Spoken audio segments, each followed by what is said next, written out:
موضوع الدرس في إثبات التوحيد والرد على المشركين والمنافقين سورة التغابن تفسير ابن كثير. الحمد لله رب العالمين والصلاة والسلام على أشرف الأنبياء وسيد المرسلين سيدنا محمد وعلى آله وأصحابه أجمعين. اللهم صل على سيدنا محمد وعلى آل سيدنا محمد كما صليت على إبراهيم وعلى آل إبراهيم في العالمين إنك حميد مجيد.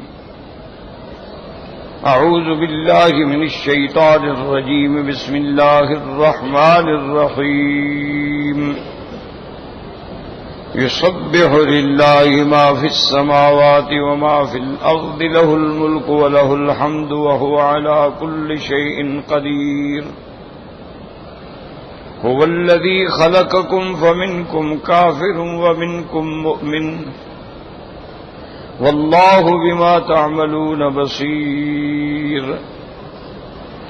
خلق السماوات والأرض بالحق وصوركم فأحسن صوركم وإليه المصير. يعلم ما في السماوات والأرض ويعلم ما تسرون وما تعلنون والله عليم بذات الصدور. قال المؤلف والمفسر رحمه الله تعالى أدام النفع بعلومه وعلومكم في الدارين آمين إلى أن قال الطبراني حدثنا محمد بن هارون بن محمد بن بكار الدمشقي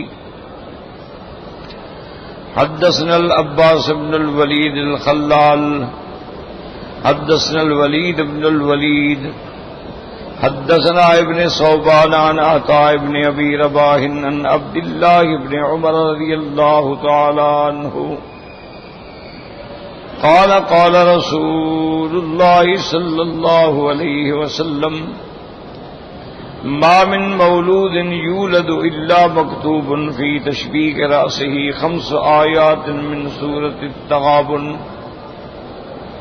أورده ابن عساكر في ترجمة الوليد بن صالح وهو غريب جدا بل منکر. اب مفسر رحمت اللہ علیہ فرماتے ہیں کہ ابن عساکر نے اس سند کے ساتھ حضرت عبداللہ ابن عمر رضی اللہ تعالی عنہ سے روایت کی ہے کہ حضور صلی اللہ علیہ وسلم نے فرمایا کہ کوئی بچہ نہیں پیدا ہوتا مگر اس کے سر میں یہ 5 آیات جو ہیں سورۃ التغابن کی ابتدائی آیات جو ہیں وہ لکھی ہوئی ہوتی ہیں. لیکن یہ ساری بات کا مدار ہے ولید بن صالح پر، اور ولید بن صالح جو ہے انہوں نے کہا کہ بالکل یہ پورا واقعہ جو ہے یہ بالکل غریب ہے بلکہ منکر ہے، ناقابل اعتبار ہے. صحیح حدیث مبارک جو ہے وہ وہی ہے کہ ما من مولود یولد علی الفطرۃ ابواہ یہودانہ وینصرانہ ویمجسانہ او کما قال، کہ ہر بچہ دین فطرت پہ پیدا ہوتا ہے، پھر اس کے والدین اس کو یہودی بنا دیتے ہیں، نصرانی بنا دیتے ہیں، مجوسی بنا دیتے ہیں. وہ حدیث صحیح ہے کہ یہ ہر بچے کے سر کے اوپر یہ 5 آیات لکھی ہوں، یہ بالکل روایت غریب اور منکر ہے.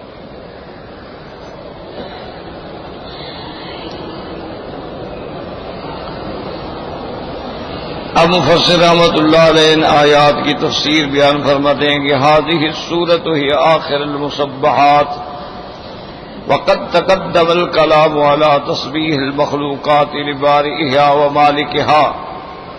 اب مفسر رحمت اللہ علیہ فرماتے ہیں کہ مسبحات صورتوں میں سے یہ سب سے آخری صورت ہے، یعنی جن کے اول لفظ تسبیح آئے ان کو مسبحات کہا جاتا ہے. تو یہ آخری صورت مبارک ہے، اور جہاں تک مخلوقات کی تسبیح کہنے کا ذکر ہے کہ وہ اپنے خالق اپنے مالک کی تسبیح بیان کرتی ہیں، مفسر فرماتے ہیں اس کا ذکر پہلے بھی ہو چکا ہے کہ ہر چیز تسبیح کہتی ہے. خلاصہ یہ ہے کہ ہر چیز تسبیح کہتی ہے، اور یہی قرآن کا نص ہے. وَإِن كُلِّ شَيْءٍ إِلَّا يُسَبِّحُ بِحَمْدِهِ وَلَٰكِن لَّا تَفْقَهُونَ تَسْبِيحَهُمْ. تو بہرحال ہر چیز تسبیح کہہ رہی ہے، لیکن تسبیح اپنی اپنی ہو. جیسے دیکھو نا انسان ہیں، ان کی بھی اپنی بولیاں ہیں، ہر ملک کی اپنی بولی ہے. اسی طرح پھر جنات کی اپنی بولیاں ہیں، اسی طرح فرشتوں کا اپنا کلام ہے، تو نباتات ہیں، جمادات ہیں، تو ہر چیز جو ہے وہ واقعتاً اللہ کی تسبیح بیان کر رہی ہے. ابھی تو یعنی ایسے ایسے واقعات بھی ظاہر ہو چکے ہیں. مثلا حضور صلی اللہ علیہ وسلم کی شان کے بارے میں متعدد باتیں ایسے سامنے آئی ہیں کہ جن کا کوئی انکار نہیں کر سکتا. ابھی کچھ عرصہ قبل ایک مچھلی کا فوٹو آیا تھا، کسی نے شکار کیا، مچھلی ہے، لیکن اس پر بالکل وضاحت سے لکھا ہوا ہے اللہ. تو یہ اللہ کا نظام ہے. اللہ تبارک و تعالی جو چاہیں اور جیسا چاہیں جب چاہیں، چونکہ ان کی شان جو ہے کن فیکون ہے، تو اس لیے ہر چیز اللہ کی تسبیح کہتی ہے. ہم نہیں سن سکتے، ہم نہیں سمجھ سکتے. بعض چیزوں کا علم اللہ نے ہمیں دیا ہے، بعض کا اللہ نے ہمیں نہیں دیا ہے. اب چیونٹی نے بات کی، سلیمان علیہ السلام نے سمجھ لی. اب یہ تو قرآن کا واقعہ ہے نا، یہ کوئی الف لیلہ تو نہیں ہے نا. قرآن ہے نا کہ ابھی چیونٹی اپنی قوم کو خطاب کر رہی ہے، یا ایھا النمل ادخلوا مساکنکم، اپنے اپنے بلوں میں گھس جاؤ. لا یحطمنکم سلیمان وجنودہ وہم لا یشعرون. فتبسم ضاحکا من قولها. اللہ نے واضح کیا کہ حضرت سلیمان علیہ السلام اس کی بات سے مسکرائے گئے. دیکھو چیونٹی کو بھی اپنی قوم کا فکر ہے، کیسے وہ بات کر رہی ہے اور کتنی اچھی بات کہہ رہی ہے. اور پھر پیغمبر پر الزام بھی نہیں لگا رہی. کہتی ہے لا یحطمنکم سلیمان وجنودہ وہم لا یشعرون. ان کو تو پتہ بھی نہیں لگے گا نا، تو ہم تو پاؤں کے نیچے پس جائیں گے. مقصد ہے کہ جان بوجھ کے تو ایسا نہیں کریں گے. معنی یہ ہے کہ وہ جان کے تو ہمیں نہیں ماریں گے، لیکن ان کو پتہ ہی نہیں. تو اس لیے تو چیونٹی کی بات بھی آپ نے سمجھ لی، ہدہد کی بات بھی آپ نے سمجھ لی. ہدہد نے اتنی بڑی رپورٹ واضح پیش کی، آپ نے سمجھ لی. اسی طرح حضور صلی اللہ علیہ وسلم نے پہاڑوں کے صلاۃ والسلام بھی سمجھ لیے. اور صحیح بخاری شریف میں حدیث ہے، فرمایا انی لاعرف حجرا بمکہ یسلم علی قبل ان بعثت، کہ ایک پتھر ہے مکے میں جس کو میں پہچانتا ہوں.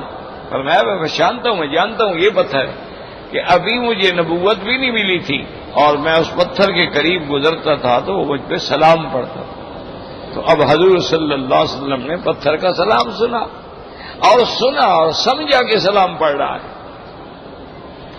تو پتھر نے بہرحال اللہ نے اس کو بولنے کی توفیق دی.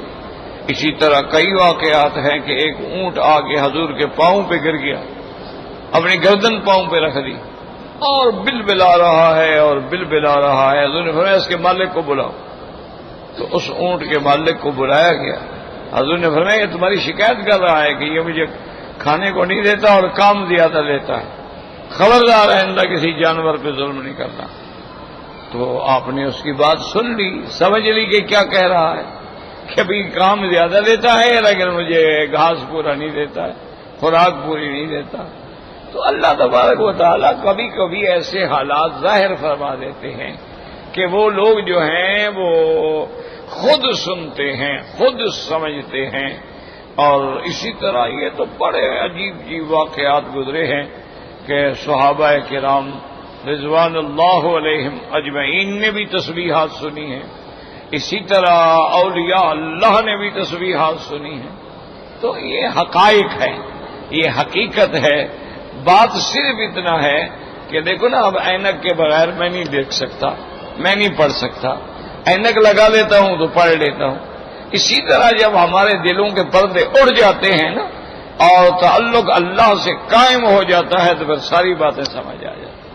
پھر اللہ تبارک و تعالی آنکھوں کے ساتھ وہ جو ہماری بصارت ہے اس کے ساتھ ہماری بصیرت، ہماری اندر کی آنکھیں بھی روشن ہو جاتی. اور جب اندر کی آنکھیں روشن ہو جاتی ہیں اور معاملہ اللہ سے جڑ جاتا ہے تو پھر آدمی کو وہ مناظر سامنے آتے ہیں جو آپ اور میں تو کبھی دیکھ ہی نہیں سکتے، ہم تو سوچ ہی نہیں سکتے ان باتوں کو۔ اچھا، کئی لوگ جن کا صحیح عالم کے ساتھ تعلق نہیں ہوتا وہ کثرت سے ریاضت کرتے ہیں، عبادت کرتے ہیں، ذکر کرتے، اب اس کا اثر تو ہوگا نہیں۔ اب یہ تو نہیں ہو سکتا نا کہ آپ ذکر کریں اور اس کا اثر نہ ہو، وہ تو ہوگا، اصولی بات ہے۔ اور اس کا جب اثر ہوتا ہے اور اس پر انکشافات ہونے شروع ہو جاتے ہیں تو وہ بھٹک جاتا ہے، کیونکہ اوپر کسی شیخ کا تو ہاتھ ہے نہیں، اوپر کسی مسئلے کا تو ہاتھ ہے نہیں۔ اسی لیے خود مجھے والد صاحب نے سنایا، فرمایا میں خود موجود تھا، حضرت خلیفہ دین پوری رحمت اللہ علیہ جو بہت بڑے پیر بھی تھے، بزرگ بھی تھے، مجاہد بھی تھے، جنہوں نے انگریزوں کے خلاف باقاعدہ جنگ لڑی، اور بڑے بڑے علماء جو تھے ان کے بیعت تھے۔ فرماتے ہیں کہ والد صاحب بھی تعلق تھا، فرماتے ہیں گھاس کاشت کرتے تھے، ان کی زمین تھی تھوڑی سی، پتہ نہیں کتنا تھی، اس میں گھاس واس لگا دیتے تھے، جو لنگر کے جانور ہیں، گائے بھینس بکریاں، وہ اپنا گھاس کھائیں۔ تو کہتے ہیں کہ ہم گھاس کاٹ رہے تھے، حضرت کھڑے ہوئے تھے، اور بھی مرید تھے، خلیفے تھے، شاگرد تھے، بہت سارے 8-10 آدمی لگے ہوئے گھاس کاٹ رہے ہیں، اکٹھا کریں۔ تو ایک آدمی کو حضرت نے لکڑی ماری اور بڑے زور سے، سارے حیران ہو گئے، بھئی اس بیچارے کا گناہ کیا ہے؟ یہ اچھے پیر ہیں کہ جس کو چاہے مار دیں؟ کہتے ہیں اس وقت تو ہم خاموش رہے، جب نماز سے فارغ ہوئے تو ہم نے کہا حضرت اس بیچارے کا کیا قصور تھا؟ ہم بھی گھاس کاٹ رہے ہیں، وہ بھی گھاس کاٹ رہا ہے غریب، اور آپ نے اس کو لکڑی مار دی۔ فرمانے لگے بیٹا وہ جب گھاس کاٹتا تھا نا تو گھاس کا ذکر سن رہا تھا، اس لیے ہاتھ روک لیتا تھا کہ میں ذکر کرنے والی چیز کو کیسے کاٹوں، تو میں نے لکڑی ماری کہ بزرگیاں نہ دکھاؤ، بس اللہ کا حکم ہے کاٹو خلاص، تم اپنی کرامتیں شرمتیں ظاہر نہ کرو، اگر اللہ نے تمہیں یہ مقام دے دیا ہے تو اس کو چھپاؤ، نہ کہ تم تماشا بنا کے دکھانا چاہتے ہو۔ اس لیے میں نے اس کو تنبیہ کی۔ تو اب یہ تو یعنی اس نے بھی سن لیا کہ گھاس ذکر کر رہا، کیونکہ ہر چیز، اسی لیے علماء نے یہ بھی لکھا ہے کہ جب تک کوئی چیز زندہ ہے وہ ذاکر ہے، جب وہ مر جاتی ہے تو ذکر ختم ہو جاتا ہے۔ کیا مانا؟ ایک درخت کی ٹہنی ہے، سبز ہے، زندہ ہے، سوکھ جائے گی تو مر گئی۔ اسی لیے حضور نے فرمایا تھا نا کہ 2 شاخیں لے آؤ کھجور کی، اور آپ نے قبر پہ گاڑ دی، اور فرمایا کہ میں امید کرتا ہوں اللہ سے کہ یہ جب تک رطب ہیں، جب تک تازہ ہیں، ذکر کریں گی تو ان کے ذکر کی وجہ سے اللہ قبر والوں کا عذاب ہٹا دے، قبل ان یبعث، خشک ہونے سے پہلے پہلے۔ تو مانا یہ ہے کہ جب خشک ہو جاتی ہے چیز مر جاتی ہے، اور جب تک وہ تر ہوتی ہے۔ اچھا، اسی لیے ہم لوگ تو نہیں سمجھتے یہ پتھر ہوتے، ہم تو خیر کوئی دوست بیچارے بنا کے دے دیتے ہیں، میں پہن دیتا ہوں، مجھے تو پتہ ہی نہیں ہوتا بھی یہ اس میں کیا ہے، کیا چیز ہے، یہ مٹی ہے، پتھر ہے، کیا ہے، قیمتی ہے، سستا ہے، مفت کا مال جو ہوا تو بس بعض محبت میں بیچارے بنا کے دے دیتے ہیں۔ تو ہمارے اپنے ایک دوست ہیں، وہ حضرت شیخ ذر ولی خان مدد اللہ العالی کے مدرسے میں ہیں، منصور الرحمان ان کا نام ہے، اس نے اس علم میں PhD کی ہے، پتھروں کے علم میں۔ اللہ کی شان دیکھو، حضرت مولانا سے صحبت ہوگی، اب وہ خود عالم ہے، ان کے مدرسے میں پڑھاتا ہے، ماشاءاللہ وہ خود عالم بھی ہے، اور حضرت کے مدرسے میں پڑھاتے بھی ہیں، ماشاءاللہ کتابیں پڑھاتے ہیں، درس دیتے ہیں، تو وہ اس فن میں PhD ہے۔ وہ دیکھتے ہیں تو میں نے کہا کیا دیکھ رہے ہو؟ کہ اس سے پانی ہے یہ ختم ہو گیا۔ میں نے کہا کیا مطلب؟ کہتے جی پانی ہے تو زندہ ہے، ورنہ مر گیا، مر گیا تو پھر دھیلے کا بھی نہیں ہے، پھر تو اس کی کوئی قیمت نہیں۔ اگر ہیرا ہے، اگر زندہ ہے تو قیمت ہے، اس نے کہا مر گیا تو پھر تو وہ 2 ریال کا بھی نہیں ہے، اگر وہ زندہ ہے تو وہی 2 لاکھ کا ہے۔ تو اس لیے بہرحال اللہ نے سب کو زندگی دی ہے، سب چیزوں کی حیات ہے، لیکن ہم ان کی حیات کو سمجھ نہیں سکتے۔ اسی طرح یہ برما کے لوگ یہاں ہیں ماشاءاللہ، ان سے پوچھ سکتے ہیں آپ، برما کے جنگلوں میں بعض درخت ایسے ہیں ان کو درختوں کو آدم خور کہا جاتا ہے۔ کیا مانا؟ کوئی بندہ ان کے پاس گزرے نا جو فوراً پکڑ لیتے ہیں، اس کو پکڑ لیتے ہیں اور اس کا خون پی جاتے ہیں، وہ مر جاتا ہے۔ درخت ہے آدم خور ہے، آدمی کا خون پی جاتا ہے اور کسی چیز کو کچھ نہیں کہتا، تو اس کو بھی پتا ہے کہ میرا شکار کون سا ہے، کہ میں نے کس کو جھپٹنا ہے۔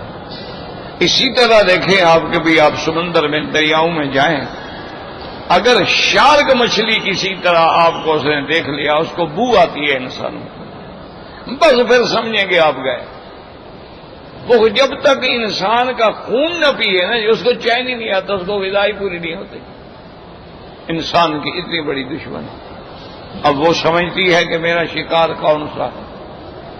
اسی طرح چیتا ہے، اتنا چالاک جانور ہے، آپ اس کے شکار پہ جائیں، یہ ایسی ایسی حرکتیں کرتا ہے کہ شکاریوں کے دماغ ہل جاتے ہیں، ایسے چکر دیتا ہے ان کو، بالکل چھپ جائے گا، آپ کو پتہ لگے گا، آپ کے پیچھے بیٹھا ہوگا، آپ کو پتہ اسی وقت لگے گا جب آپ کی گردن توڑ ڈالے گا۔ یہ ایسا خطرناک ہے۔ شیر جو ہے نا وہ بہادر جانور، ظاہر سامنے آ جائے گا دشمن کی۔ چیتا بڑا چالاک جانور، بندر ہے، دیکھو ایسی ایسی حرکتیں کرے گا جیسی آپ کریں گے، جیسی آپ کریں گے، آپ کی ٹوپی لے کے سر پہ رکھ کے بیٹھ جائے گا درخت پہ۔ حالانکہ وہ جانور ہے۔ یہ آپ طائف جائیں نا، دور جانے کی ضرورت نہیں ہے، طائف جائیں، جب ہدا کی چڑھائی پر آگے جائیں گے نا تو وہاں بندروں کا ڈیرا ہے جناب، وہاں آپ ان کو کیلا شیلا نہ دیں، آپ کی گاڑی کی ونڈ سکرین توڑ ڈالیں گے۔ وہ لوگ چیزیں لے جاتے ہیں، ان کو دیتے ہیں، پھر خوش ہوتے ہیں، کلکاریاں مارتے ہیں، آتے ہیں، لیتے ہیں، کھاتے ہیں۔ اچھا کوئی آدمی ان کو پتھر مار دے، اس کی گاڑی کا نمبر یاد رکھتے ہیں، کبھی گزرے گا آگے اس کی گاڑی پہ حملہ کریں گے۔ اب دیکھو وہ بندر ہے، دوسرے کی گاڑی پہ حملہ نہیں کرتے۔ تو یہ حقائق ہے، ان کا کوئی انکار نہیں کر سکتا۔ ایک خاص موسم ہوتا ہے، جیسے ساون کا موسم ہوتا ہے، تو یہ سانپ اور سپنی کے لگنے کا موسم ہوتا ہے۔ تو اسی دور میں اگر آپ نے سانپ مار دیا اور سپنی بچ گئی، وہ آپ کو انتقام لے گی اپنا اس کا۔ آپ نے سپنی کو مار دیا تو سانپ آپ سے بدلہ لے گا، آپ چاہے کہیں دنیا میں چلے جائیں، وہ آپ کو ڈھونڈے گا۔ یعنی مارنے والے کی بو جو ہے وہ دماغ میں محفوظ کر لیتا۔ سال گزر جائے گا، 2 سال گزر جائیں گے، موقع لگے گا ڈنگ مارے گا اور کسی کو نہیں مارے گا۔ تو وہ بھی پہچانتا ہے کہ میرا دشمن کون ہے، صرف اسی کو آگے وہ ڈنگ مارتا ہے، کسی دوسرے کو وہ ڈنگ نہیں مارتا ہے۔ اس لیے یہ کہنا کہ جی کیسے تصویر، اللہ نے ہر چیز کو عقل دیا ہے، ہر چیز کو فہم دی ہے، فرق صرف اتنا ہے کہ ہم ان کی باتوں کو سمجھ نہیں سکتے ہیں۔ اب جنات ہیں، ہم نہیں دیکھ سکتے، ہم نہ جنات کی باتوں کو سمجھ سکتے ہیں، لیکن ہمارے علماء، ہمارے مشائخ، ہمارے اساتذہ مدرسوں میں جنات پڑھتے تھے، باقاعدہ طالب علم تھے، باقاعدہ ماشاءاللہ دورہ حدیث تک کتابیں پڑھی ہیں۔ اچھا بعض جنات کافر ہوتے ہیں، آپ جتنا زور لگا لیں وہ آپ کے قابو میں بھی نہیں آتے۔ اچھا جنات کی بھی اولادیں ہیں، اور یہ جو تم کو زنا پہ لگاتا ہے نا، یہ ابلیس کا ایک بیٹا ہے جس کا نام اعور ہے۔ ابلیس کے بیٹے جو ہیں نا ان سب کے کام تقسیم ہیں، اس کام پہ اس نے اپنے آور بیٹے کو رکھا ہوا، اس کا نام ہے آور، وہ کانا ہے، اس کا کام ہی یہ ہے کہ بندے کو ابھارے، عورت کو ابھارے، ان سے زنا پہ لگا دے۔ تو یہ بہرحال تو اس لیے مفسر فرماتے ہیں کہ جہاں تک تسبیحات کا تعلق ہے، ہر مخلوق تسبیح کہہ رہی ہے، اپنے مالک، اپنے خالق، اپنے بارے، اپنے پیدا کرنے والے کی ثنا اور پاکی بیان کر رہی ہے کہ وہ ہر صفت نقصان سے منزہ ہے، ہر صفت وہ جو اس کے شان کے زیبا نہ ہو اس سے منزہ ہے۔ تو فرماتے ہیں کہ یہ کئی دفعہ ذکر ہو چکا ہے، دوبارہ ذکر کرنے کی ضرورت نہیں ہے۔ فرماتے لہ ولہذا قال تعالی لہ الملک ولہ الحمد ایہو المتصرف فی جمیع الکائنات المحمود علی جمیع ما یخلقہ ویقدرہ۔ اللہ پاک فرماتے ہیں لہ الملک ولہ الحمد، اسی کا ملک ہے. کیا مانا؟ ملک میں متصرف اسی کی ذات ہے جو چاہے کر دے. تؤتی الملک من تشاء وتنزع الملک ممن تشاء وتعز من تشاء وتذل من تشاء. جس کو چاہے ملک دیں اور جس سے چاہے ملک چھین لیں، جس کو چاہے عزت دیں اور جس کو چاہے ذلت سے ہم کنار کر دیں. اس لیے فرماتے ہیں وہ متصرف ہے اپنی کائنات میں اور وہی قابل تعریف ہے تمام مخلوق کے لیے. سب مخلوق اس کا حمد بیان کر رہی ہے جو اللہ نے مخلوق پیدا فرمائی ہے. وَهُوَ عَلَى كُلِّ شَيْءٍ قَدِيرٌ. اے مہما اراد کان بلا بمان ولا مدافع عالم شاء لم یکن. اسی کی ذات ہے جو ہر چیز پہ قدرت رکھتی ہے. کیا مانا؟ وہ جس چیز کا ارادہ کر لیں کوئی ان کو روک نہیں سکتا ہے. انما امرہ اذا اراد شیئا ان یقول له کن فیکون. فسبحان الذی بیدہ ملکوت کل شیء والیہ ترجعون. اور جو نہ چاہے وہ نہیں ہوگا. ما شاء اللہ یکن وما لم یشاء لم یکن. لا حول ولا قوت الا باللہ العلی العظیم. یاد رکھیں کہ یہ جتنے باطل فرقے ہوتے ہیں نا، اللہ معاف کرے، اللہ معاف، وہ بھی قرآن کی ہر آیت پہ اپنی نظریں گاڑ کے بیٹھے ہوتے ہیں. اب ایک مومن تو پڑھے گا نا وَهُوَ عَلَى كُلِّ شَيْءٍ قَدِيرٌ. ان اللہ علی کل شیء قدیر. اللہ ہر چیز پہ قادر. پڑھ کے چلے جائے گا.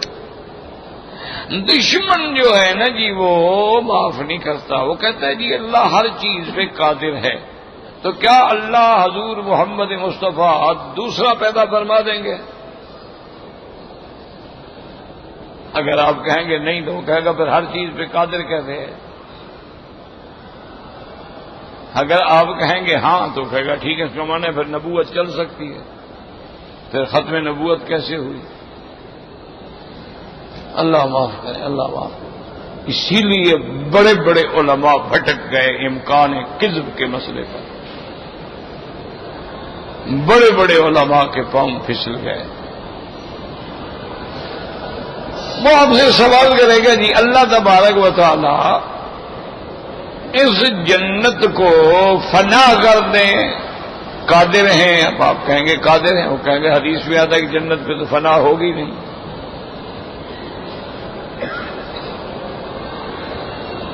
تو پھر ہر چیز پہ قادر کیسے ہوئے؟ تو دشمن جو ہے نا جی اللہ معاف کرے، کیونکہ اس کا مقصد ہی اعتراض کر رہا ہوتا ہے نا، اس کا مقصد ہی اعتراض ڈھونڈنا ہوتا ہے. اب ہمارے جو اہل بدعت ہیں ان کا بھی یاد، قرآن کی تفسیریں جو لکھی ہیں اس میں بھی ترجمے بدل ڈالے ہیں. جہاں لفظ ہے یا ایھا النبی، کیا ترجمہ کرتے ہیں؟ اے غیب کے خبر دینے والے.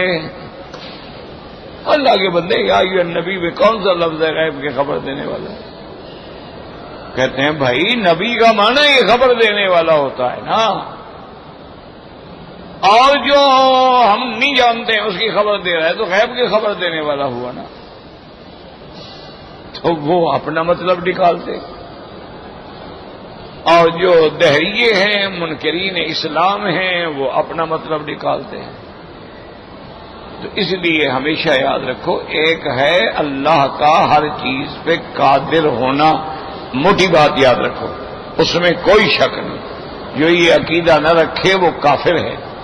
ایک ہے اللہ کا فیصلہ ہے کہ میں نے حضور کے بعد نبی نہیں بھیجنا، یہ اس کا منشا ہے، اس کا فیصلہ. قادر ہے وہ، لیکن اپنے فیصلے کے خلاف بھی تو نہیں کریں گے نا. ان اللہ لا یخلف المیعاد.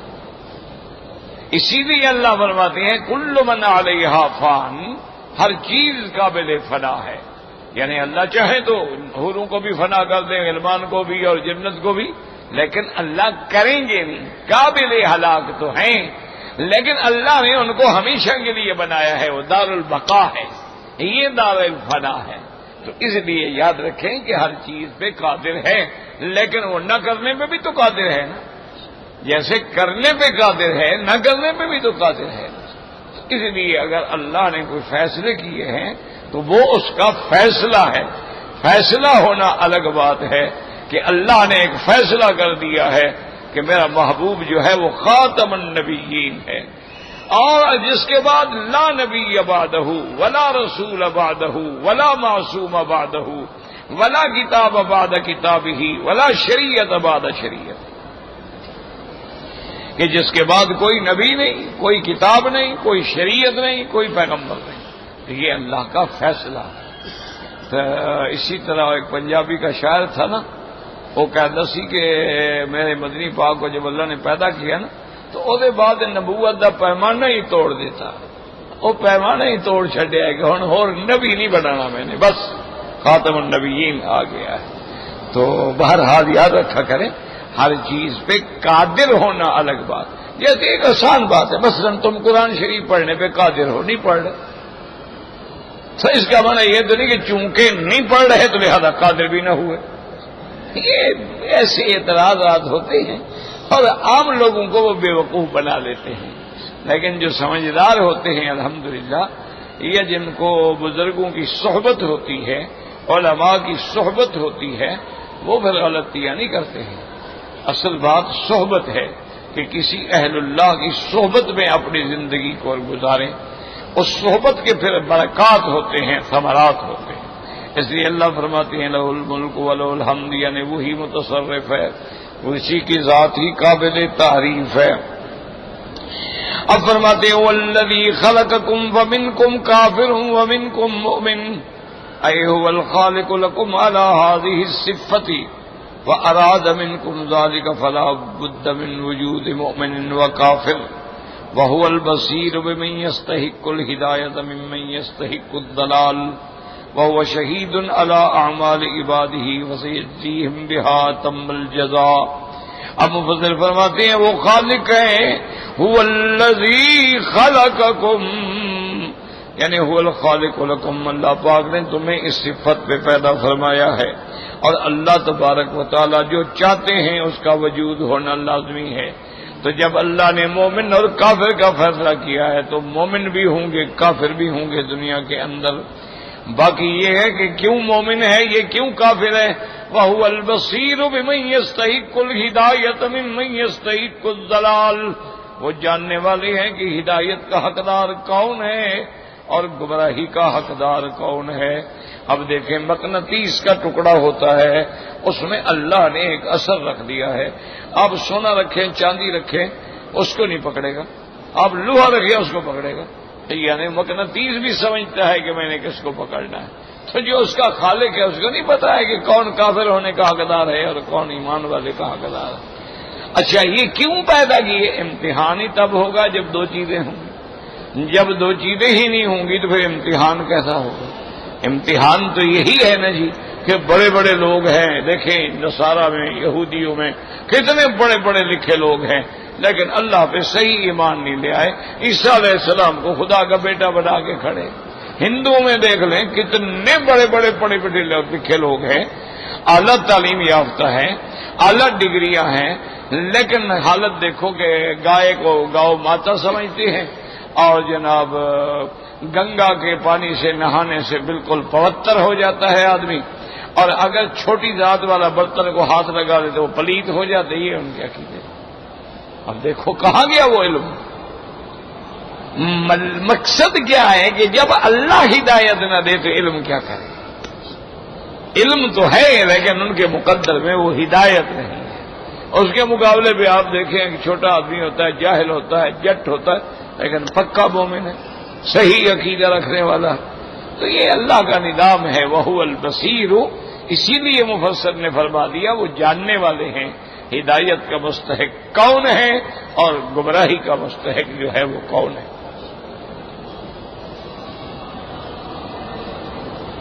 وَهُوَ شَهِيدٌ عَلَىٰ أَعْمَالِ عِبَادِهِ، اور اپنے بندوں کے اعمال پہ وہ گواہ ہیں. کیا بانا سیجزیہم بہا اتم الجزاء، تاکہ ان کو پھر پورا پورا بدلہ دیں گے. اگر اعمال اچھے ہیں تو بدلہ بھی اچھا ملے گا، اگر اعمال برے ہیں تو پھر بدلہ بھی وہی ملے گا. واللہ بما تعملون بصیر. ثم قال تعالی خلق السماوات والارض بالحق. بالحق کا کیا معنی؟ یعنی بالعدل والحکمت. ہر چیز ٹھیک ٹھیک بنائی ہے اور ہر چیز کے ساتھ حکمت ہے. اب کوئی آدمی یہ کہے کہ جی زمین اوپر کیوں نہیں اور آسمان نیچے کیوں نہیں، اب اس کا تو کوئی علاج نہیں.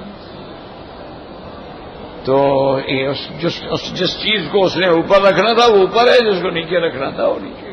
یہ اس کا نظام ہے. تو اسی طرح وہ کہتے ہیں نا کہ ایک وزیر تھے، پاگل خانے کے دورے پہ گئے تو وہاں بارکیں ہوتی ہیں اور سلاخیں لگی ہوتی ہیں، ادھر وہ بیچارے بند ہوتے ہیں پاگل جو ہوئے. انہوں نے دیکھا کہ ایک آدمی نے بالکل ٹھیک ٹھاک پاجامہ کرتا چمکتا ہوا، استری ٹھیک ٹھاک، بال شال بنائے ہوئے، داڑھی شاڑی بڑی ٹھیک بنائی ہوئی. تو ڈاکٹر سے پوچھا کہ یار یہ تو بڑا نسکالیک بندہ لگ رہا ہے، اس بیچارے کو بھی پاگل خانے میں ڈالا ہوا. قریب آئے، سلام کیا، اس نے وعلیکم السلام کہا. اور وزیر صاحب نے، حالانکہ ڈاکٹر نے کہا تھا کہ ان سے دور بات کرنا، لیکن وزیر صاحب جوش میں آ گئے، انہوں نے ہاتھ ملایا تو اس نے بھی ہاتھ ملایا اور کہنے لگا جی ماشاء اللہ آپ کو میں خوش آمدید کہتا ہوں، اور ہاتھ پکڑ لیا وزیر صاحب کو. اب ہاتھ چھوڑتا ہی نہیں. تو وزیر صاحب نے کہا بھائی میں نے تمہیں بڑا اچھا آدمی سمجھا ہے اور پتہ نہیں، میں تو خود حیران ہو رہا تھا کہ تم پاگل خانے میں کیوں آ گئے ہو. اس نے کہا میں بھی حیران ہو رہا ہوں کہ تم باہر کیوں ہو، تم ادھر آؤ میرے ساتھ. انہوں نے کہا چلو میرا ہاتھ تو چھوڑو نا، بھی سلام علیکم تو ہو گئی. اس نے کہا نہیں میں نہیں چھوڑوں گا، پہلے میرے سوال کا جواب دو. دیکھو اللہ نے دو آنکھیں بنائی، اگر اللہ ہمیں تیسری آنکھ دے دیں تو وہ کہاں لگائیں گے؟ اب وزیر صاحب چکر میں آ گئے. انہوں نے کہا یار ادھر لگا لیں گے تاکہ پیچھے بھی دیکھ سکے. انہوں نے کہا کس بے وقوف نے آپ کو وزیر بنایا، یوں کر کے نہیں دیکھ سکتے، وہاں آنکھ لگانے کی کیا ضرورت ہے؟ اب وزیر صاحب نے کہا کہ یار چلو ایک ادھر لگا لیں گے، تو یہاں تو ہیں سامنے دو، پھر ادھر لگانے کی کیا ضرورت ہے؟ اس نے کہا یار پھر ایسا کرتے ہیں کہ اس کو کسی گھٹنے یا پاؤں میں لگا دیتے. اس کا بڑا پاگل آدمی ہے، جب بیٹھو گے تو آنکھ خط نکل جائے گی، چلو گے تو آنکھ مٹی پڑ جائے گی، اندھے ہو جاؤ گے، لگانے کا کیا فائدہ ہوا؟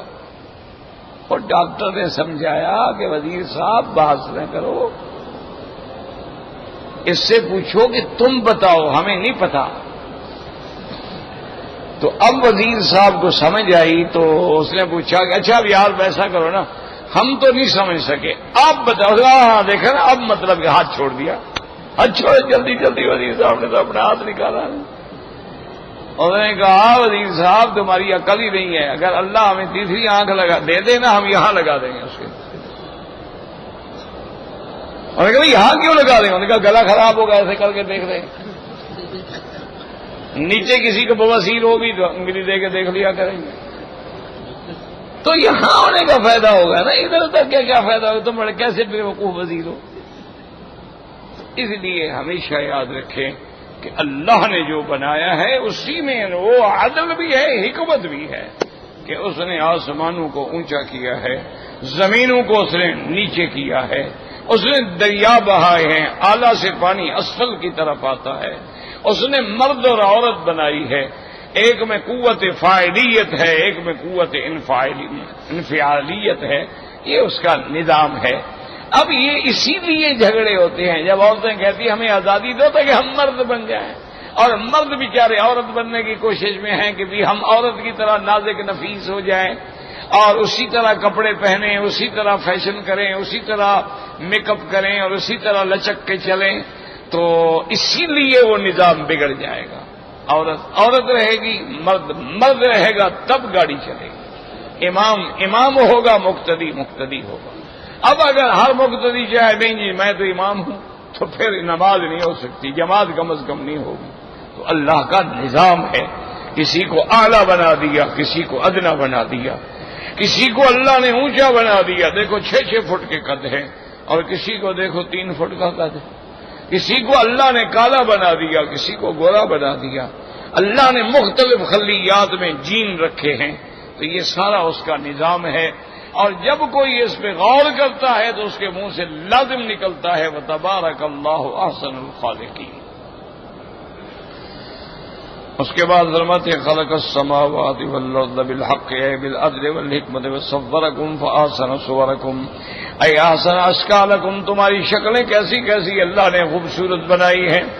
جیسے اللہ فرماتے ہیں یا ایھا الانسان ما غرک بربک الکریم الذی خلقک فسواک فعدلک فی ای صورۃ ما شاء رکبک، وَكَقَوْلِهِ تَبَارَكَ وَتَعَالَى اللَّهُ الَّذِي جَعَلَ لَكُمُ الْأَرْضَ قَرَارًا، وہ ذات جس نے زمین کو بچھونا بنایا، وَالسَّمَاءَ بِنَاءً، اور جس نے آسمانوں کو چھت بنا دی، وَصَوَّرَكُمْ فَأَحْسَنَ صُوَرَكُمْ، پھر تمہاری شکلیں بنائیں اور کیسی کیسی پیاری شکلیں، وَرَزَقَكُم مِّنَ الطَّيِّبَاتِ، اللہ تبارک و تعالی نے تمہیں پاکیزہ چیزوں سے رزق عطا فرمایا۔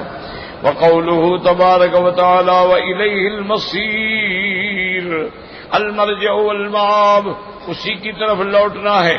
ثم اخبر تعالی عن علمہ بجمیع الکائنات السمائیۃ والارضیۃ والنفسیہ، اب اس کے بعد اللہ فرماتے ہیں تم سب نے میری طرف لوٹنا ہے، اور پھر اللہ بتلاتے ہیں کہ ساری مخلوقات جو ہے، مخلوقات آسمانوں کی ہو یا زمینوں کی ہو یا ہواؤں کی ہو، ان سب کے علم جو ہے اللہ تبارک و تعالیٰ کی ذات کو ہے۔ فرمایا یعلم ما فی السماوات والارض ویعلم ما تسرون وما تعلنون واللہ علیم بذات الصدور۔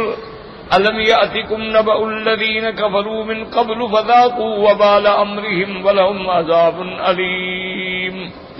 ذلك بأنه كانت تأتيهم رسلهم بالبينات فقالوا أبشر يهدوننا فكفروا وتولوا واستغنى الله والله غني حميد۔ يقول تعالى مخبرا عن الأمم الماضين وما حل بهم من العذاب والنكال في مخالفة الرسل والتكذيب بالحق۔ اب اللہ تبارک و تعالیٰ پہلی امتوں کے بارے میں اختصار سے بتلاتے ہیں کہ ان امتوں پہ کون کون سے عذاب آئے، کون کون سی ذلت آئی اور کیوں آئی۔ فی مخالفت الرسل، کے انہوں نے انبیاء کی مخالفت کی، والتکذیب بالحق، اور انہوں نے حق کو جھٹلایا تو پھر اللہ کے عذاب نے پکڑ لیا۔ ای الم یاتکم نبأ الذین کفروا من قبل، اے خبرہم وما کان من امرہم، کیا تمہارے پاس ان کی خبر نہیں پہنچی، ان کا حال احوال نہیں پہنچا۔ جیسے فرماتے ہیں قل سیروا فی الارض فانظروا کیف کان عاقبۃ المکذبین، چلو پھرو دنیا میں غور کرو، دیکھو کہ پہلے جھٹلانے والوں کا کیا انجام ہوا ہے۔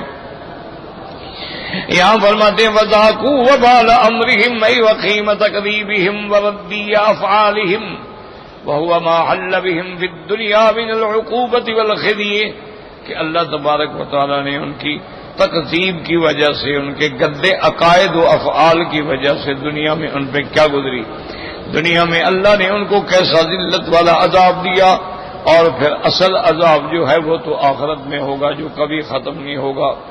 وَلَهُمْ عَذَابٌ عَلِيمٌ أَيْ فِي الدَّارِ الْآخِرَةِ مُضَافٌ إِلَىٰ هَٰذَا الدُّنْيَوِي، اور عذاب آخرت جو ہے وہ بعد میں ہوگا جو اس دنیاوی عذاب کے علاوہ ہے۔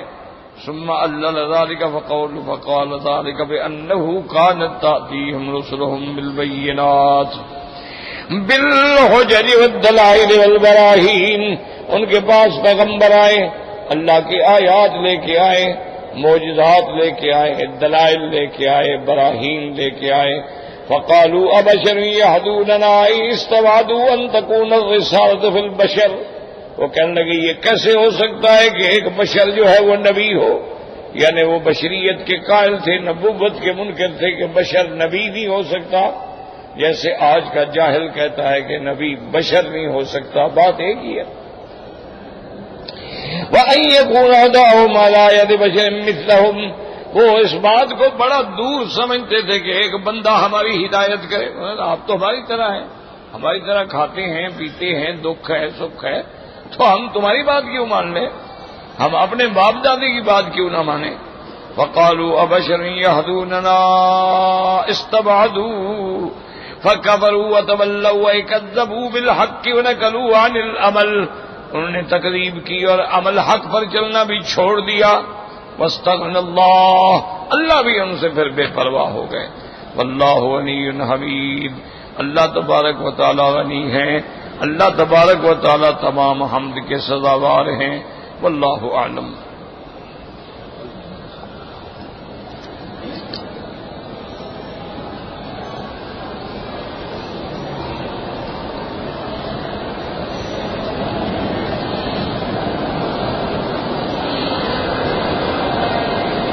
کہتے ہیں جی کہ اگر ایک آدمی میں نشہ کرتا ہے اور اسی نشے میں آ کر اس نے اپنی بیوی کو طلاق دے دی ہے، تو کیا وہ طلاق مؤثر ہوگی یا نہیں ہوگی؟ میرے بھائی مسئلہ سمجھو کہ جیسے ایک آدمی نیند میں ہے، جب تک وہ بیدار نہیں ہوگا تو اس پہ کوئی شریعت کا حکم نہیں چلے۔ اچھا، نیند میں لوگ بولتے ہیں، بڑبڑاتے ہیں، لیکن وہ حکم لاگو نہیں ہو۔ اسی طرح ایک آدمی دیوانہ ہے، پاگل ہو گیا، اس پہ نہ نماز ہے، نہ روزہ ہے، نہ شریعت ہے، وہ پاگل ہے، جب تک کہ وہ اپنے ہوش میں نہ آ جائے۔ اب اسی طرح سمجھ لیں نشے والے کی بات، اگر تو نشہ اس مقام پہ ہے، جیسے خمر کو خمر اس لیے کہتے ہیں کہ ما خامر العقل، جو عقل جو ہے نا جی اس کو بالکل ڈھانپ لیتا ہے اور بندے کو پتہ ہی نہیں لگتا کہ وہ بیوی ہے یا بیٹی ہے یا بہن ہے۔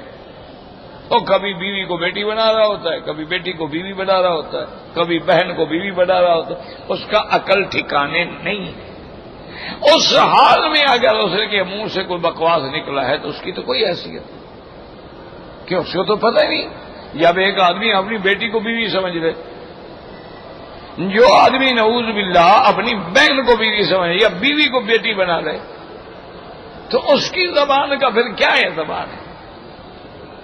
لیکن یہ جو آپ نے لکھا ہے نا، یہ تو عجیب نشہ ہے کہ ہے نشے میں، لیکن لفظ طلاق اس کو کیسے یاد رہا؟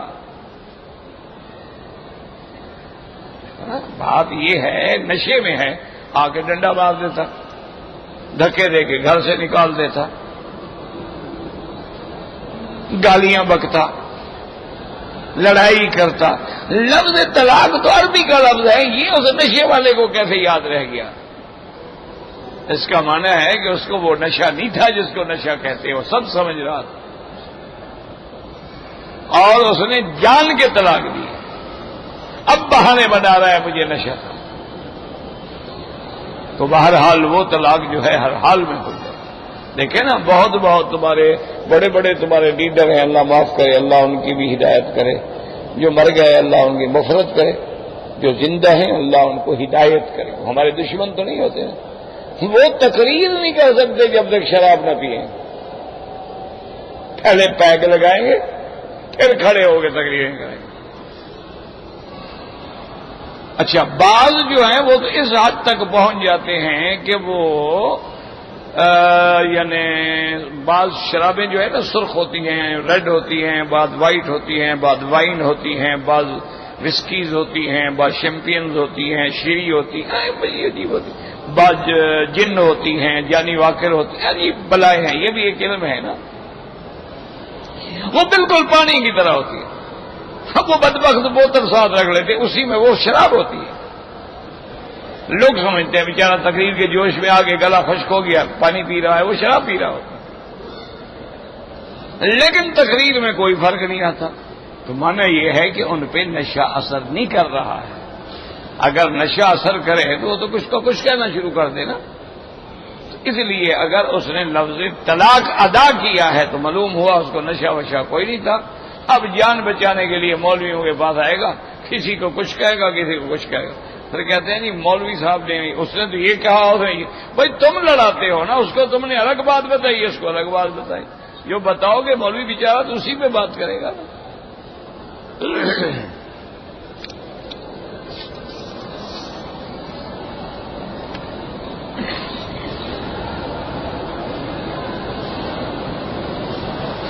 کہتے کہ میری بیوی نے عدالت سے خلو لے لی ہے اور مجھے پتہ ہی نہیں ہے, میں نے تو اخبار میں پڑھا ہے. بہرحال وہ خلو نہیں ہوتا, قاضی کا قاعدہ ہوتا ہے خلو ہو سکتا ہے, لے سکتی ہے. خلو کا معنی یہ ہے کہ جب عورت خود طلاق کا مطالبہ کرے کہ مجھے اس سے علیحدگی چاہیے تو قاضی اس کو بلاتا ہے. وہ پھر اس سے یہ بھی کہتا ہے کہ دیکھو بیوی جو کچھ تمہیں اس نے دیا تھا نا, حق المہر ہے اور زیور ہے اور ہے فرنیچر ہے فلاں, سب واپس کرو, کیونکہ تم طلاق مانگ رہی ہو, اس نے طلاق نہیں دی تمہیں. وہ راضی ہو جائے تو پھر اس کو قاضی کہے گا بھائی وہ دینے پہ راضی لے لو اور طلاق کا لفظ بھی کہہ دو, پھر طلاق ہو. ایسے نہیں خلو ہو جاتا. تو بہرحال آپ بالکل اپنی بیوی اگر سلو کرنا چاہتی ہے تو سلو کر لیں, اچھی بات ہے. آپ کی اولاد ہے, وہ بیچاری اولاد تو نہ رول جائے نا, آپ سلو کر سکتے ہیں. بعض علماء کہتے ہیں دوبارہ نکاح کر لو. کہتے جی کہ ہم حضور صلی اللہ علیہ وسلم کو بشر مانے یا نور مانے. اب تک جو آپ کلمہ پڑھتے رہے ہیں کس نبی کا پڑھتے رہے ہیں؟ بشر سمجھ کے پڑھتے رہے یا نور سمجھ کے پڑھتے رہے؟ خدا کے بندے, یہ بھی کوئی ایسا مسئلہ ہے؟ بھئی حضور کے والدین ہیں, حضور کی اولاد ہے, بیوی ہیں, بچے ہیں, تو نور کی اولاد ہوتی ہے, بیوی بچے ہوتے ہیں. پھر قرآن ہے کہ آپ اعلان کر دیں گے میں بشر ہوں, تو جو بشر نہ مانے وہ تو کافر ہے.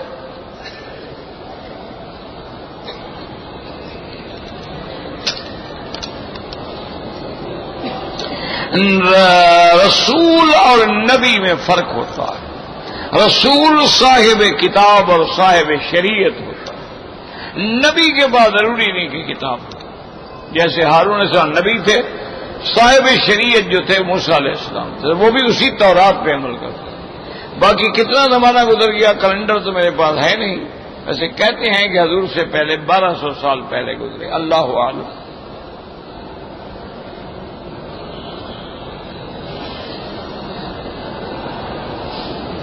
کہتا ہے جی کہ اگر ایک آدمی فوت ہو گیا ہے, اس کی بیوی بھی ہے, بیٹے بیٹیاں بھی ہیں, اب بیوی مقدم ہوگی یا اولاد مقدم ہوگی؟ شریف آدمی بیوی کو تو 8واں حصہ ملے گا.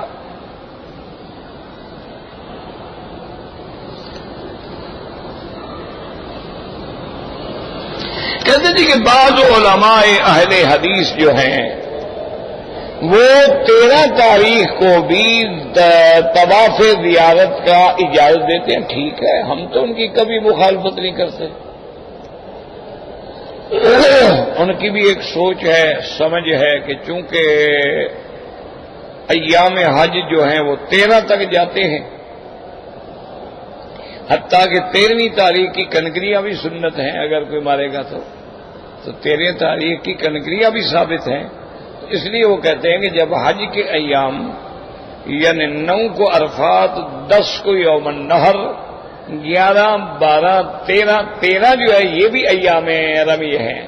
تو اس لیے اگر اس نے طواف زیارت بھی 13 کو کر لیا تو کوئی حرج نہیں. امام ابو حنیفہ رحمۃ اللہ علیہ فرماتے ہیں کہ نہیں, طواف 12 کی سورج سے پہلے پہلے کا, سورج ڈوبنے سے پہلے پہلے کا. ان کی دلیل کیا ہے؟ وہ کہتے ہیں یہ بتائیں حضور نے کب کیا؟ آپ نے تو 10 تاریخ کو فارغ ہو کے سیدھے طواف زیارت کے لیے تشریف لیا. یعنی اتنی اہمیت تھی کہ اس میں دیر کرنا بھی حضور نہیں چاہتے تھے. اگر تاخیر کرنا اجازت ہوتی تو حضور آرام سے آ جاتے. فرماتے ہیں کہ پہلے حضور کا عمل دیکھو. ایک دوسری بات یہ ہے, وہ فرماتے ہیں کہ بھئی حضور پاک کے ساتھ جتنے صحابہ ان میں سے کتنے لوگوں نے 13 کو کیا؟ کسی کا نام ہونا چاہیے نا، دلیل ہونی چاہیے. بہرحال ہم تو الحمدللہ اہل حدیث علماء کو، حضرات کو ایک حق جماعت سمجھتے ہیں، لیکن مسئلہ یہی ہے جو ان کے ایک بڑے بزرگ گزرے ہیں، مولانا محمد حسین بٹالوی، بٹالہ کے تھے. وہ فرماتے تھے کہ مسئلہ کہ اہل حدیث جو ہے یہ ایسے ہے جیسے کوئی تلوار کی دھار پہ چل رہا ہو، کہ اس سے ذرا ٹھوکر لگتی ہے تو پھر بندہ بنتا جو ہے منکر حدیث ہے، پھر اس کا اور کوئی ٹھکانا ہی نہیں ہوتا. جہاں حدیث سمجھنا ہی بس گیا، جہاں حدیث میں تعارض ہوا، حل نہ ہوا، نعوذ باللہ بھٹک گیا. کیونکہ وہ تو باقی تو ساری چیزیں ختم کر چکا ہے نا، نہ وہ امام کی مانتا ہے، نہ صحابی کی مانتا ہے، صرف حضور کی مانتا ہے. اور جہاں حضور کی بات سمجھ نہ آئی تو پھر کیا کرے گا؟ اس لیے وہ فرماتے تھے کہ بھئی یہ ٹھیک ہے کہ اہل حدیث علماء، اہل حدیث اہل حق لوگ ہیں، لیکن ان کی پوزیشن ایسے ہے جیسے ایک ننگی تلوار پہ چل رہے ہوں. اگر خدا نہ خواستہ ان کو جھٹکا لگ گیا نا تو پھر یہ سیدھے منکر حدیث بنتے ہیں، اور راستہ ہی کوئی نہیں نا. دیکھ لیں عبد القادر جیلانی برق جو ہے کون تھا، اسی طرح دیکھ لیں مرزا قادیانی کا بھائی مرزا غلام قادر کون تھا، سارا دیکھ لیں آپ. یہ جتنے لوگ بیچارے راستے سے پٹڑی سے اترے ہیں اسی وجہ سے تھے کہ جہاں احادیث کا تعارض آیا، حدیثیں سمجھ نہ آئیں، احادیث متعدد آ گئیں. اچھا استاد سے تو پوچھنا نہیں کیونکہ تقلید تو حرام ہے، مسئلہ تو خود سمجھنا ہے نا، اپنی ٹکر مارنی ہے نا. کیوں کسی سے پوچھ کے مان لیں پھر تو مقلد ہو گیا، اس تو پوچھنا نہیں ہے نا. اب جب اپنی ٹکر مارے گا تو کسی وقت ٹکر جناب پھر غلط بھی لگ جاتی ہے. تو بہرحال اللہ ہدایت دے. الحمدللہ ہم کسی پہ اعتراض نہیں کرتے ہیں، سب کا احترام کرتے ہیں. مدینے پاک گیا تھا، واپس آیا، احرام نہیں باندھا. بالکل جناب، اگر آپ صرف زیارت کے لیے گئے ہیں، واپسی پہ احرام باندھنا ضروری ہے. یا تو آپ جلدی سے عمرہ کر لیں مدینہ شریف جا کر یا طائف جا کے میقات سے، ورنہ آپ کو دم بھی دینی پڑے گی اور پھر عمرہ بھی قضا کرنا پڑے گا اگر یہیں سے کرو گے.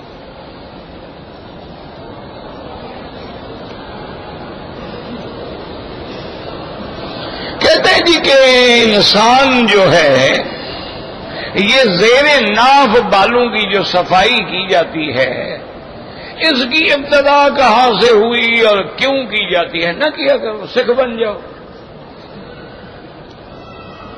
ہمیں تو کوئی تکلیف نہیں، آپ سکھ بن جائیں، کوئی بال بھی نہ کاٹا کریں، داڑھی بھی بڑھتی رہے، مونچھیں بھی بڑھتی رہیں اور نیچے بھی بڑھتے رہیں، بغلیں بھی بڑھتی رہیں. جب کپڑے اتار کے کھڑا ہو تو جن معلوم ہو.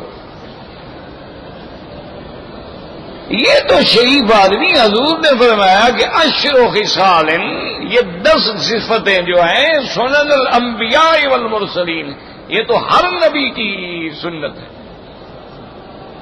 ہر پیغمبر کی سنت ہے. تو جب سے نبوت شروع ہوئی وہاں سے یہ شروع ہوا. یہ تو صرف حضور کا فرمان نہیں ہے، ہر پیغمبر کی سنت ہے کہ ناخنوں کا کٹانا، بغلوں کا صفا کرنا، زیر ناف بالوں کا صفا کر، یہ تو سنن انبیاء میں سے ہے، تمام انبیاء کی سنت ہے. اور اسی میں اللہ تبارک و تعالی نے ہر چیز میں حکمت رکھی.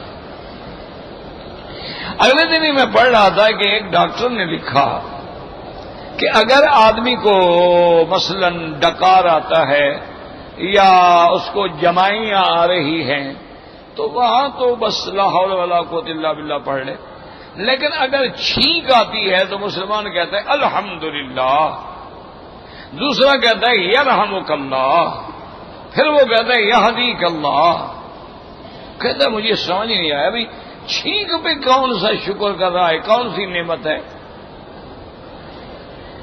بھئی جب چھینک آئے تو کہے الحمدللہ. الحمدللہ تو اس نعمت پہ کیا جاتا ہے نا کہ الحمدللہ الذی انعمنا، الحمدللہ الذی آتانا اطعمنا وسقانا.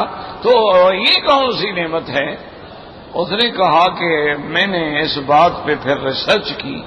وہ ڈاکٹر ہے بڑا، اس نے کہا میں نے ریسرچ کی، ساری کتابیں میں نے کھول ڈالی تو کتابوں میں اس مقام پہ پہنچا کہ یہ چھینک آنا جو ہے انسان کے لیے اللہ کی بہت بڑی نعمت ہے.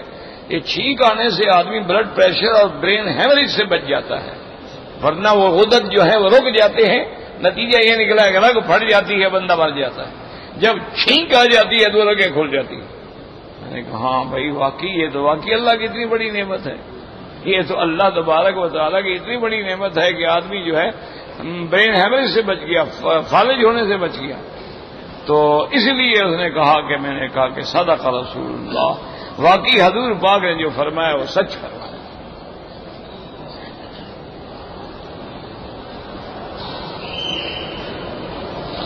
میں کمپنی کے ساتھ آیا تھا کام کے لیے، اس لیے احرام نہیں باندھا۔ کام کے لیے اگر کوئی آیا ہے، کمپنی اس کو لے کے آئی ہے، اچھا بعض کمپنیاں جو ہے وہ احرام باندھنے ہی نہیں دیتی ہیں، وہ کہتی ہیں بھی آگے ہمیں اجازت نہیں ہوتی ایئرپورٹ پہ، تو ان کے لیے انشاءاللہ دم نہیں ہے، لیکن کوشش یہی کرو کہ تم ایک عمرہ کر لو تاکہ تمہارے عمرے کا جو ثواب ہے وہ ضائع نہ ہو، لیکن دم نہیں پڑے گی۔ تم مجبور تھے اور کمپنی کے کام سے آئے تھے، عمرہ یا زیارت کے لیے یا عبادت کے لیے نہیں آ رہے تھے۔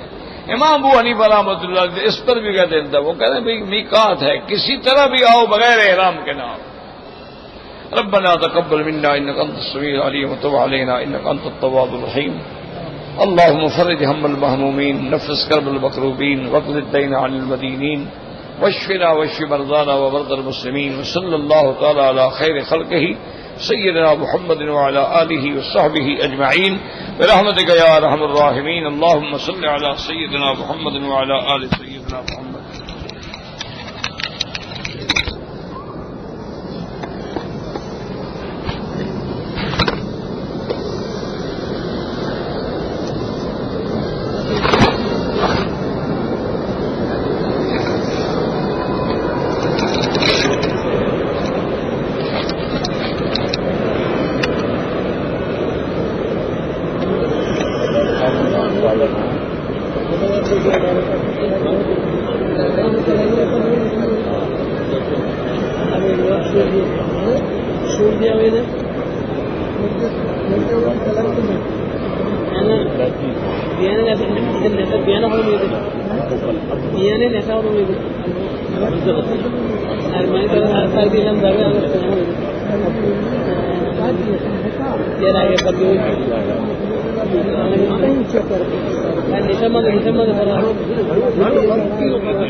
ہے نا